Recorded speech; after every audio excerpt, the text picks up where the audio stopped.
আসসালামু আলাইকুম ওয়া রাহমাতুল্লাহ। সুধী দর্শক, দেশের প্রধান প্রধান জাতীয় দৈনিক পত্রিকার শিরোনামে স্থান করে নেওয়া গুরুত্বপূর্ণ খবরগুলো নিয়ে হাজির হলাম আপনাদের সামনে। আশা করি সাথেই থাকবেন।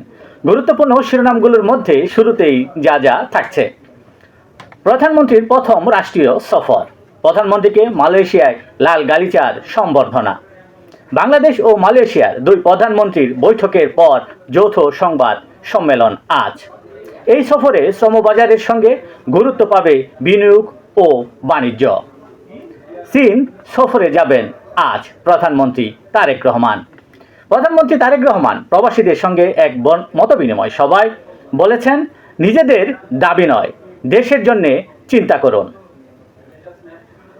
ইলিয়াস আলীকে গুম করেন র্যাবের জিয়াউল আহসান।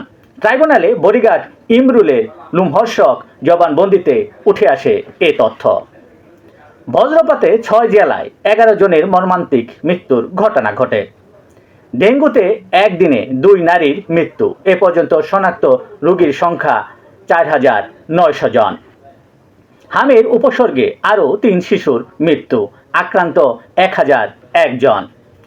ফরিদপুরে ডিবি হেফাজতে ছাত্রলীগ কর্মীর মৃত্যু। ডিবি বলছে অসুস্থ হয়ে মারা গেছেন। পরিবারের দাবি নির্যাতন করে মারা হয়েছে। গাইবান্ধায় স্কুল কমিটি নিয়ে বিরোধের জেরে ছাত্র শিবির নেতাকে কুপিয়ে হত্যা। সিংগাইরে নিখোঁজ স্কুল ছাত্রীর দ্বিখণ্ডিত লাশ উদ্ধার। গাজীপুরে যুবলীগের মিছিল, পুলিশ দেখে মেরে ফেলার হুমকি। অর্থনীতি স্থিতিশীল হতে লাগবে আরও 2 বছর। সিপিডির বাজেট সংলাপে অর্থমন্ত্রী একথা জানান।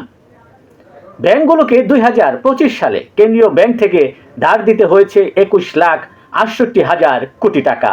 অথচ দেশের ব্যাংক খাতে মোট আমানতের পরিমাণ 22 লাখ কোটি টাকা।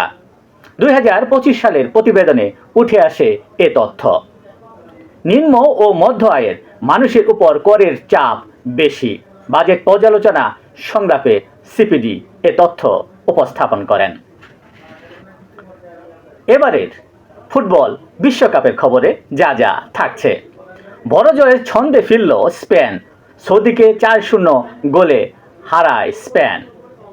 অবিশ্বাস্য অবরোধে বেলজিয়ামকে আটকে দিল ইরান। বিশ্বকাপের 1000তম ম্যাচে জাপানির সূর্যোদয়। তিউনিসিয়াকে 4-0 গোলে হারায় জাপান। পরাশক্তি ফ্রান্সের সামনে যুদ্ধবিধ্বস্ত ইরাক। 1 যুগ পর নকআউটে জার্মানি। আর্জেন্টিনার আরেকটি মহারণ। অস্ট্রিয়ার মুখোমুখি হবে আজ রাত 11টায়। দেশের প্রধান প্রধান জাতীয় দৈনিক পত্রিকার শিরোনামে স্থান করে নেওয়া আন্তর্জাতিক খবরগুলোর মধ্যে আজ যা থাকছে।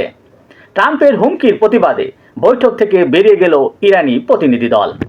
সুইজারল্যান্ডের বৈঠককে ঐতিহাসিক বলছেন জেডি ভ্যান্স। এখনই পদত্যাগ নয়, আজ প্রস্থানের রূপরেখা ঘোষণা করবেন স্টারমার। অন্যদিকে ট্রাম্প বলছেন স্টারমার পদত্যাগ করতে যাচ্ছেন। ইরানের সঙ্গে সমঝোতার চ্যালেঞ্জের মুখে ট্রাম্প। মধ্যপ্রাচ্যে অশান্তির গ্রেটার ইসরায়েল তথা মধ্যপ্রাচ্যে যে অশান্তি হচ্ছে সেটার মূল কারণ হচ্ছে গ্রেটার ইসরায়েল পরিকল্পনা। ইউক্রেন যুদ্ধ এখন মস্কোর দুয়ারে।